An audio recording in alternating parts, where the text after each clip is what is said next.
Hello students, today I am going to start a new chapter of class 11th history, chapter 7, changing culture tradition, part 3. So here we were in the page number 155, we were discussing about the humanism and the universities that were being a part and parcel. तो यहाँ हम क्या जानते हैं कि earliest universities in Europe had been set up in Italian towns. The University of Padua, Bologna has been the center of legal studies from 11th century. तो जो Europe में सबसे पहले विश्वविद्यालय इटली के शहरों में स्थापित हुआ, तो 11वीं शताब्दी में उसका नेम था पैडुआ बोल्गेना विश्वविद्यालय। तो एक विधि शास्त्र के अध्ययन केंद्र रहे ये। तो इसका कारण था कि यह है कि इन नगरों में प्रमुख क्रियाकल्प व्यापार और वाणिज्य संबंधी थे, इसलिए वकीलों और नोटरियों की बहुत अधिक आवश्यकता होती थी, क्योंकि वह नियमों को लिखते थे और व्याख्या करते थे और समझौते तैयार करते थे। इसके बिना बैर वहाँ पर एक तरीके से पैमाने पर व्यापार करना संबंध नहीं था।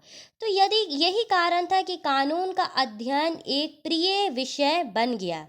इसका मतलब है कि लीगल स्टडीज़ यहाँ पर एक बहुत बड़ा एक टॉपिक जनरेटेड था, जो कि यहाँ पर इन्फ्लुएंस कर रहा था लोगों को, कंटेक्स्ट में था, और कानून के अध्ययन में यह बदलाव लाया और उसे रोमन संस्कृति में एक तरीके से संदर्भ में पढ़ाया जाने लगा। तो हम ये भी देख सकते हैं कि काय फ्रांसेस्को पैट्रिएच, सबसे पहली टॉप के लाइन में लिखा है ये नाम, 1304 से 78 में। तो represented this change. To the Patriarch, antiquity was a distinctive civilization which could be best understood through the actual words of the ancient Greek and Roman. तो इस पर्यावर्तन में एक तरीके से प्रतिनिधित्व थे ये। तो जो इनका एक सोच थी पुस्तकालयों और इसकी विशिष्ट सभ्यताओं के लिए, तो ये एक तरीके का प्राचीन यूनानियों और रोमनों के वास्तविक शब्दों का माध्यम से अच्छी तरह से समझा जा सकता था। तो ये बात पर जोर दिया गया कि इन प्राचीन लेखकों और रचनाओं का बहुत अच्छी तरह से अध्ययन किया जाए, क्योंकि ये हमारे एशियन ऑथर्स ने लिखा था। तो इस कक्षा के कार्यकाल में यहाँ पर जब हम आगे देखते हैं कि बाकी ये सब हमें केवल धार्मिक शिक्षा ही नहीं देते, बल्कि हमारी संस्कृति और हमारे आगे की शताब्दी के इतिहासकारों में एक तरीके का मानववाद नाम भी दिया गया है। तो जब हम आगे देखते हैं लास्ट लाइन में 15th सेंचुरी में, तो ह्यूमनिस्ट मानववादी अधिकार, ये शब्द एक तरीके से जनरेट हुआ मास्टर्स हु टॉट ग्रामर, मतलब ये ऐसे लोग जो हमें व्याकरण पढ़ा सकें। रेटोरिक, ये एक नया शब्द है, इसका मतलब है अलंकार शास्त्र, अलंकार जो यूज़ होते हैं इनका। पोइट्री मतलब कविताएं, हिस्ट्री इतिहास, मॉरल फिलॉसफी मतलब नीति दर्शक विषयों को पढ़ाया जाना। तो जो लैटिन वर्ड में ह्यूमैनिस्ट या ह्यूमैनिटीज़ डिराइव्ड हुआ है, ये बहुत बड़ी सेंचुरी रोमन लॉयर और एसेस सियारियो ने किया है।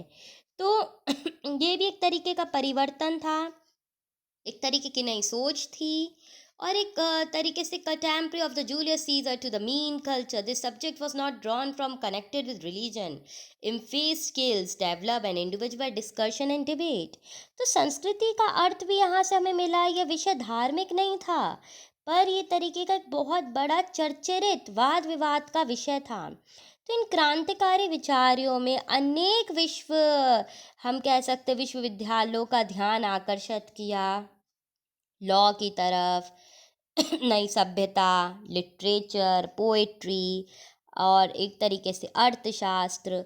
तो ये भी बहुत बड़ा इम्पॉर्टेंट डीप थिंकिंग के लिए इसमें एक प्रकाशित था, एक नया उदारित्व था, जो कि हम इसमें डिबेट करके जान सकते हैं। फिर एक नए आए एक और ऑथर जिनका नाम था गिलोविमी पिकाडेलाया मिरांडोला। ये आए 1463 से 1904 में, और इन्होंने a humanist of Florence wrote on the important debate on the dignity of man.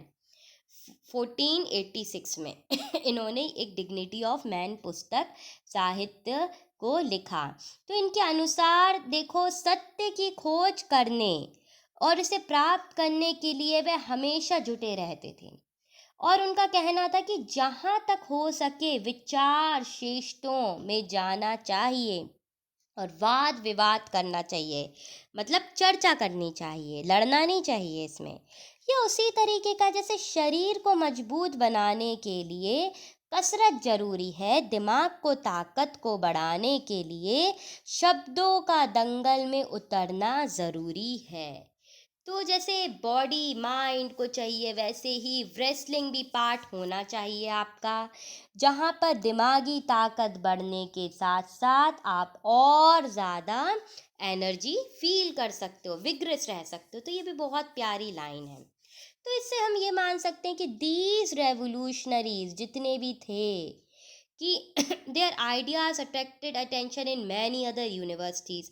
इनकी नए आइडियाज़, नई सोच बहुत सी यूनिवर्सिटीज़ में अट्रैक्ट हुई। बहुत से लोगों ने इनको जानने का, इनकी थिंकिंग, इनकी फिलॉसफीज़ को पाने का एक अवसर प्राप्त करा। और एक यूनिवर्सिटी इन पैट्रिएज होम टाउन जो कि फ्लोरेंस का था, वहाँ पर एक स्टैब्लिश हुई यूनिवर्सिटी, जहाँ पर centre of trade learning was being a part and parcel. Florence had come to know because of Dante Alighieri in 1265 to 1321। तो किसी भी नगर को पहचान करने के उनके महान नागरों के साथ साथ उनकी संपन्नता भी बढ़ती है। तो फ्लोरेंस की प्रसिद्धि में दो लोगों का बहुत बड़ा हाथ था। एक थे डेंटे एलिगिरी 1265 1321 तक, एक थे गैटो 1267 से 1337 तक। तो ये दोनों क्यों प्रसिद्ध थे? डेंटे धार्मिक जितने भी संप्रदाय के विशेष संबंधी नहीं थे, पर उन्होंने अपनी कलम से धार्मिक विषयों पर एक नई ताकत जोड़ दी थी। और जो गैटो थे, उन्होंने एक तरीके से अपनी चित्र, जिस तरीके से रूप चित्रण करते थे, पोर्ट्रेट बनाते थे, उस अपनी कलाकारी से उन्होंने अपने आप को मशहूर कर लिया था। तो धीरे धीरे फ्लोरेंस इटली एक तरीके से जीवित बौद्धिक नगरों के रूप में जाने जाने लगा, जहाँ पर कला कृतियों में बहुत ज़्यादा लोगों की रुचि बढ़ने लगी। तो एक तरीके से द टर्म आता, the Renaissance man is often use to describe a person with his many interest and skills, because many of the individual who became well known at this time were people of many parts. These were the scholar, diplomatarian, artist combined in one. तो हम ये भी जान सकते हैं कि जितने भी लोग, कला महान लोग यहाँ पर आने लगे वो कलाओं में बहुत कुशल थे। उदाहरण के लिए एक ही व्यक्ति विद्वान हो सकता है, एक पॉलिटिशियन हो सकता है, धर्मशास्त्र हो सकता है, और बहुत बड़ा कलाकार भी हो सकता है यहाँ पर। फिर इसके बाद एक नया टॉपिक आता है ह्यूमैनिस्ट का मानववाद दृष्टिकोण बढ़ा यहाँ पर।